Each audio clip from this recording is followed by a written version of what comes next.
시편 48편 1절에서 14절입니다. 여러분들, 오늘 시편 48편은 이런 노래입니다. 시온산의 아름다움을 노래하는 노래죠. 어디요? 시온산. 한국의 강남이 아니고 명동이 아니라 시온산의 아름다움을 노래하는 곡입니다. 그런데 우리가 좀 유심히 살펴볼 것은, 객관적으로 보면 물론 시온산이 아주 낮은 지역은 아닙니다만 그렇다고 해서 제일 높지는 않습니다.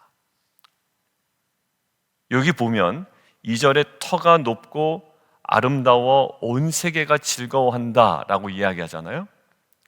전 세계적으로 보면 순위 안에도 못 드는 것이고요. 그리고 그 주변 지역만 따져보더라도 최고의 높은 지역은 아닙니다. 그러나 높기는 높아요. 그런데 이 정도까지 노래가 될 만큼 그 정도는 아닙니다.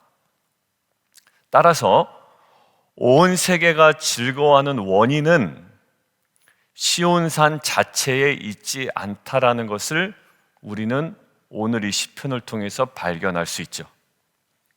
그러고 보니까 시온산의 아름다움을 찬양하는데, 이 시인은 시온성이라는 것들을 소재로 해서 결국 누구를 찬양하고 있나요? 시온산을 찬양하는 것이 아니라 시온산에 계신 하나님을 찬양합니다. 지금 하나님의 성, 그리고 거룩한 산 1절, 그리고 2절에 있는 시온산, 모두 예루살렘을 가르치는 표현이죠. 자, 시온산이 하나님의 성, 거룩한 산, 그리고 높고 아름다워 전 세계가 즐거워한 이유는 뭐냐면, 시온산에서 하나님이 계시기 때문이고 하나님이 그곳을 견고하게 하시기 때문입니다. 물리적인 높음도 아닙니다. 자, 8절 보세요. 하나님이 이를 영원히 견고하게 하시리로다. 시온산이 아름다운 이유는, 그리고 온 세계가 즐거워해야 하는 이유는 단 한 가지인데, 시온산에 하나님이 계시다라는 것과 하나님이 그곳을 견고하게 하신다라는 거예요. 여러분들, 이건 너무 중요합니다. 지금 여러분들, 시온산이 그렇게 사람들이 즐거워하고 아름다운 이유는 뭐라고요? 시온산 자체가 아름다워서가 아니라, 그렇죠, 하나님이 그곳에 계시고 하나님이 그곳을 견고하게 하시기 때문이에요. 우리 마가복음 묵상할 때 What massive stone, 야, 저 성전 보십시오. 왜? 너무 웅대하고 견고해 보였거든요. 관광객 입장에서는 그렇게 얘기할 만하다라고 제가 이야기했죠. 관광객 입장이라면 성전 보고 그렇게 얘기해도 됩니다. 그런데 하나님, 주님께서 그 성전의 몰락과 성전 시대가 이제 끝나가는 것을 이야기했잖아요. 여호와의 임재가 떠난 곳은요, 아무리 one massive stone이라는 우리가 감탄사를 내뱉어도 그것은 뭘까요? 한낱 아름다움과 동경의 대상이 될 수 없습니다. 여러분들, 강남 한복판에 데려다 놓고, 아까 제가 초반에 얘기했습니다만, 강남 한복판에 데려다 놓고 높은 건물 있고 사람들이 화려한 옷을 입고 화려한 불빛을 조명해 사람들이 다닌다고 해서 우리가 그것들을 동경하지 않음과 똑같습니다. 왜? 그것에 찬양의 이유가 있지 않기 때문이에요.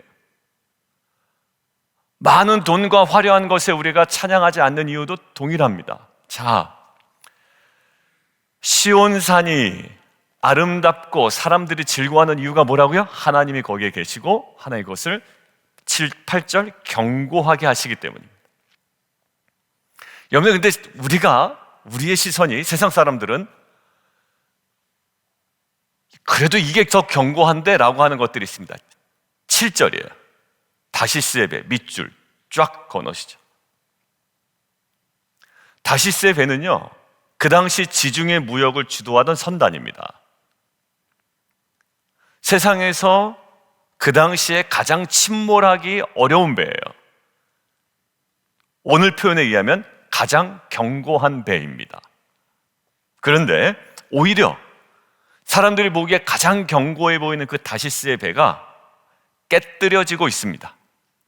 허물어지고 있습니다. 홍해 생각이 나더라고요. 지금 우리가 성경 통독해 나가는 이제 출애굽기 조금 전에 앞부분에 읽었던, 연약해 보이는 이스라엘 민족들은 그 거센 홍해를 건넙니다. 물은 혼돈을 얘기하잖아요. 그런데 견고한 애굽 군대들은 어떻게 됩니까? 수장됩니다. 차이는 어디 있죠? 여호와 하나님이 계시냐라는 거. 그래서 신약에서 나중에 뭐라고 나오냐면, 이스라엘 백성들이 모세와 함께 물을 건넜다라고 되어 있죠. 그 모세는 누구를 예표한다고 그랬습니까? 예수 그리스도. 믿는 자가 홍해를 건너는 것은요, 예수 그리스도와 함께 물에 들어가서 물에서 다시 나오는 거예요. 그 인생이 견고한 인생이지, 마차와 군대를 이끌고 온 애국 군대가 견고해 보였지만 수장되어 버렸습니다. 다시 이야기합니다. 시온산이 아름답고 사람들이 즐거워하는 이유는 뭐라고요? 조명의 화려해서가 아닙니다. 높지 않아요. 그렇게 높지 않아요. 그런데 하나님이 계시고 하나님의 곳을 견고하게 하시기 때문입니다. 적용합니다. 우리의 아름다움과, 저와 여러분의 아름다움과 강함은 보여지고 드러나는 저와 여러분들의 모습에 있지 않습니다. 우리는 드러나는 모습에 실망합니다. 성도님들 기도 제목을 보다 보면 저 사람보다 못해서 참 저는 실망됩니다, 이런 얘기도 하세요. 저 사람 참 믿음 좋아 보이고, 저 사람 참 좋아 보이는데 저는 그러지 못해서 참 속상합니다라는 거예요. 그러실 필요 없어요. 그 모든 것들을 다 보고 있는 목회자 입장에서 보면 똑같습니다. 그냥 그렇게 보여질 뿐이에요. 여러분들, 결국 아무리 그래 보여도요, 최근에 아무리 은혜를 받아도 지금 내가 오늘 하나님과 동행하지 못하면요, 다 거기 인생 같아요. 불쌍하고 연약하고 은혜 받았다고 하는데 별로 그냥 달라진 것은 없고 연약합니다. 저와 여러분들의 모습이에요. 여러분들, 결국 아름다움과 강함은 보여지고 드러나고 내가 말을 세게 하고 은혜로운 말을 내뱉는다고 되는 게 아니에요. 내 안에 실제적으로 계신 주님으로 인함입니다. 여러분들, 아무리 내가 은혜로운 고백을 해도요, 내 안에 공허해지는 거예요. 하면 할수록 공허해지는 경우가 있어요. 얘기합니다. 나누긴 나눴는데 왜 더 공허하죠? 왜? 더 누려야 되는 그 자리가 있어요. 다시 강조합니다. 기도회 때도 강조했지만 집회 때 내면화. 여러분들, 그거보다 말을 앞서가지 마십시오. 점검해야 되는 것은 나의 고백의 화려함이 아니라 내가 그 임재를 경험하는 거예요. 여러분들, 고린도후서 4장 7절 보실까요? 한번 찾아보시죠. 고린도후서 4장 7절. 우리 10절까지 읽을 겁니다. 고린도후서 4장 7절에서 10절이에요. 같이 한번 천천히 읽습니다. 시작. 우리가 이 보배를 질그릇에 가졌으니 이는 심히 큰 능력은 하나님께 있고 우리에게 있지 아니함을 알게 하려 함이라. 우리가 사방으로 우겨쌈을 당하여도 쌓이지 아니하며 답답한 일을 당하여도 낙심하지 아니하며 박해를 받아도 버림받지 아니하며 거꾸로 뜨림을 당하여도 망하지 아니하고 우리가 항상 예수의 죽음을 몸에 짊어짐은 예수의 생명이 또한 우리 몸에 나타나게 하려 함이라. 자, 우리는 뭐래요? 질그릇에 불과하단 말이에요. 근데 왜 이렇게 능력 있는 사람처럼 보입니까? 우겨쌈을 덩어에도 어떻게 쌓이지 않죠, 이 질그릇이. 답답한 일을 당하여도 어떻게 낙심하지 아니하고 박해를 받아도 버림받지 아니하고 거꾸로 뜸을 당하여도 망하지 아니합니까?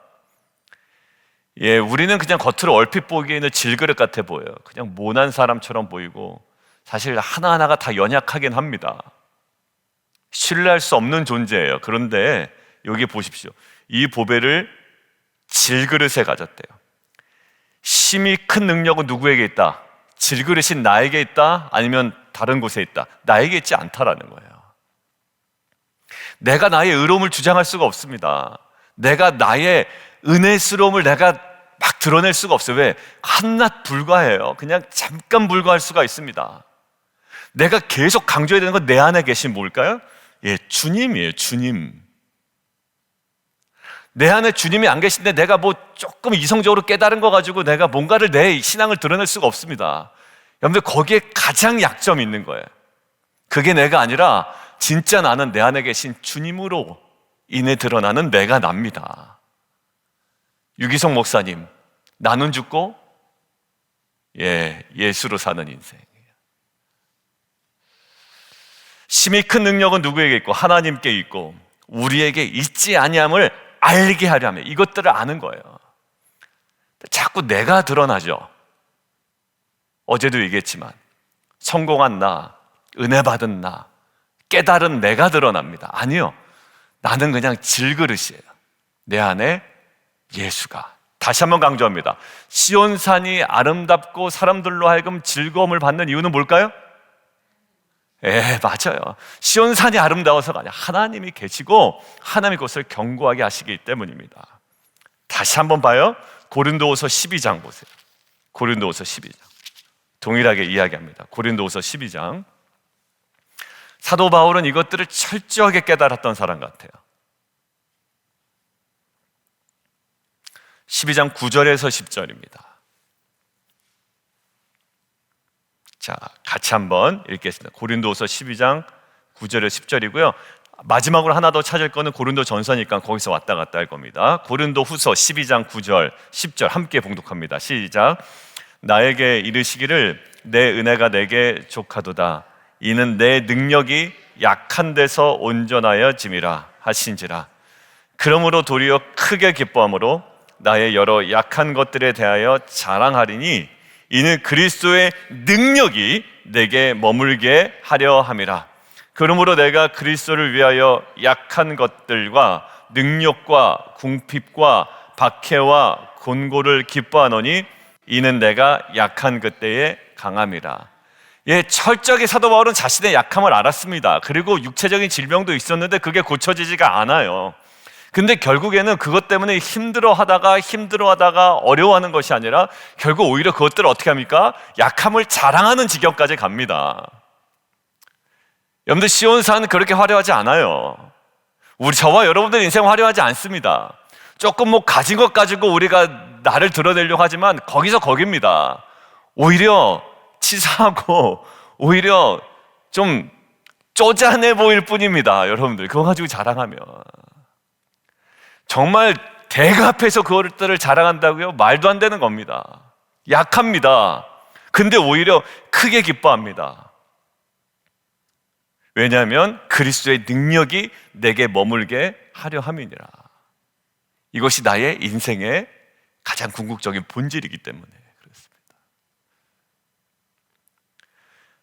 정리합니다. 저와 여러분이 아름다운 이유는 왜 그럴까요? 얼굴이 잘생겨서 피부 미용을 잘 받아서, 그죠?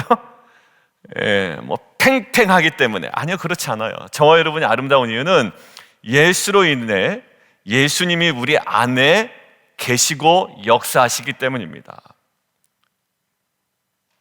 여러분들, 에스겔서 제가 37장 가지고 설교했잖아요. 에스겔서에 마지막 회복된 이스라엘의 모습이 어떻게 나오는지 아세요? 성전의 화려함으로 나오죠? 아닙니다. 예전과는 다른 성전이 얼마나 더 화려한가 봐라, 이렇게 나오지 않아요. 예루살렘 회복할 때 마지막에 에스겔 48장에 뭐라고 나오냐면 맨 마지막 단어 여호와 삼마라고 나옵니다. 여호와 삼마라는 뜻이 뭘까요? 여호와께서 거기 계시다라는 거예요. 여러분들, 회복된 그림을 뭘로 얘기한다고요? 돈이 채워지고 물질이 채워지고 건강이 채워지고, 물론 맞아요. 그렇지만 궁극적인 회복을 뭘로 본다고요? 여호와께서 거기 계시다라는 거예요. 성전의 아름다움도 사실 막 묘사가 되거든요. 근데 이전에 봤던 성전하고는 길이도 다르고 넓이도 다르고 모양도 달라요. 근데 마지막 결론은 여호와께서 거기 계시다라는 거예요. 여러분들, 저와 여러분의 인생이 뭐 화려한 어떤 것으로 자꾸 포장하려는 애쓰는 그런 것이 아니라 여호와께서 거기 계시다라도 그냥 그것으로 게임이 끝나버리는 인생 되기를 원합니다. 그게 없으니까 다른 거 가지고 자꾸 뭔가 해보려고 하는 것 같아요, 저희가. 여러분들, 근데 저는 예전에 한국에 있을 때 사랑의 교회나 오늘의 교회나 이렇게 평신도로 또 사역자로 있으면서 수많은 품격 있게 나이 드는 우리 장로님 권사님들을 봤습니다. 정말 품격 있게, 우리 교회도 있으시잖아요, 한 분 한 분들이. 정말 품격 있게 나이 드는 분들 보면 정말 그 겸손해요. 늘 겸손하고 늘 한결같고, 그리고 결국 뭘 느끼냐면 저분 안에 주님이 계시다라는 게 느껴지는 거예요. 그것으로 인격은 끝난 겁니다. 여러분, 그걸로 그분의 인격은 끝난 거예요. 어떠한 것으로도 채워질 수 없는, 저분 안에 주님이 계시다, 그리고 늘 주님과 동행하고 계시구나, 이것으로 모든 인격의 논란은 종결이 된 거예요. 여러분들, 오늘 시온산 화려하지 않아요. 근데 왜 그렇게 노래를 합니까? 거기 계시다라는 거예요, 주님이. 그리고 그것을 견고하게 하신다라는 겁니다. 이것이 저와 여러분들의 인생 가운데 보여지는 진정한 영광스러움이 되기를 주님의 이름으로 축원합니다. 그리고 그러한 인생 가운데 우리가 반드시 누려야 되는 은혜가 있어요. 오늘 8절, 들은 대로 보았나니예요. 들은 대로 보았나니. 여러분들, 욥의 마지막 곡이 뭐였습니까? 예전에 많이 들었거든요, 하나님. 근데 직접 봅니다 라는 거예요. 여러분들, 정말 하나님께서 여러분 함께 계시고 여러분 안에 거하신다면 내게 들려진 것들을, 성취하신 것들, 그 하나님의 일들을 봅니다. 그래서 우리의 인생, 시온산이 어떻게 보면 의인화될 수 있죠? 하나님이 계시고 견고하게 하는 인생으로 본다면 한번 보세요. 9절, 인자하심이 있고요. 10절, 정의가 있고요. 12절, 그것들을 둘러보는 거예요. 우리 인생을 차근차근히 둘러보고 13절, 그 궁전, 거기들을 살펴보니 결국 우리가 인생의 최종 결론은 뭡니까? 이것들을 확신 가운데 가지고 있는 거. 14절, 아까 강조해서 읽었던 거 다시 한번 읽습니다. 14절 시작. 이 하나님은 영원히 우리 하나님이시니 그가 우리를 죽을 때까지 인도하시리로다. 아멘.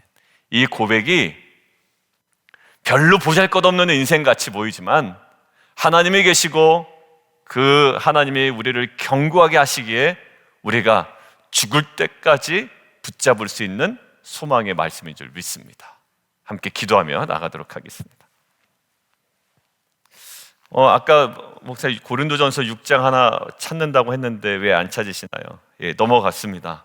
결국 우리의 몸은 너희가 하나님께로부터 받은 바 너희 가운데 계신 성령의 전인 줄 알지 못하느냐? 너희는 너희 자신의 것이 아니라 값으로 산 것이 되었으니 그런즉 너희 몸으로 하나님께 영광을 돌리라 라고 했습니다. 여러분들, 우리 인생은 어떻다고요?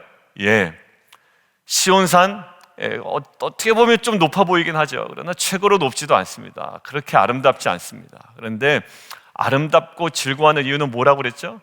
아름다운 이유는 하나님이 거기 계시고 또 하나님께서 그것들을 견고하게 하시기 때문입니다. 우리의 아름다움과 강함도 마찬가지입니다. 보여지고 드러나는 내 자신의 모습에 있지 않습니다. 그 안에 계신 주님으로 인함입니다. 우리가 그 주님을 더욱더 우리 인생의 중심에 모시고 내 인생의 궁극적인, 정말 이 세상 가운데 드러내야 될 그 실체가 내가 아니라 성공하고 깨닫고 뭔가 알아가는 내가 아니라 그 모든 것들을 내 안에 행하시는 그 주님으로 인하여 우리의 인생이 정말 온전해지는 귀한 공동체가 되기를 원합니다. 우리 인생을 붙드시는 하나님으로 인하여 더욱더 견고하게 세워지는 귀한 은혜 허락하여 주옵소서. 그리고 오늘 마지막에 읽은 고린도전서 6장처럼 너희는 너희 자신의 것이 아니라 값으로 산 것이 되었으니 그런즉 우리의 몸으로 하나님께 더욱더 영광을 돌리는, 그로 인하여 우리 인생에 하나님의 임재와 하나님의 역사심이 온전히 드러나는, 그 찬양의 이유가 되시는 그 주님이 온전히 드러나는, 우리의 질그릇에 정말 하나님 그 모습은 감춰지고 보배로운 주님만이 드러나는 귀한 인생 되게 도와주옵소서. 우리 주님을 한 번 부르고 함께 기도하며 나가도록 하겠습니다.